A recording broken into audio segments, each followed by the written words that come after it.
د هلمند ولایت پوهنې ریاست او د یونیسار همکاره مؤسسې ترمنځ د ښوونیزو خدماتو د پراختیا او ښوونې ته د لا زیاتو ماشومانو د لاسرسي په موخه د ګډې همکارۍ له لارې د 340 امریکایي ډالرو په ارزښت د خاري په نامه نوې تعلیمي د منزله ودانۍ د لښکرګاه ښار اړوند کلایبوس خاري سیمه کې جوړه او نن ګټه اخیستنې ته وسپارل شوه چې پکې 14 ټولګي، یو سیټ تشنابونه، د لاس مینځلو ځای، سولر سیستم، احاطوي دیوال، یوه برمه او یو کیټ داخل و. قلعهبوس کې په دې موخه جوړ شو فرانس غونډو مراسمو کې د پوهنې رئیس الحاج مولوي محمد ایواز انصاري صاحب،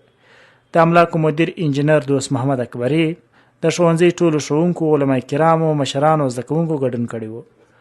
په پیل کې د هلمند د پوهنې رئیس مولوي محمد ایواز انصاري د یاد سیمې د مسؤلینو څخه ځانګړې مننه وکړه چې په هر پروګرام کې ورسره د تشویق په موخه ګډون کوي.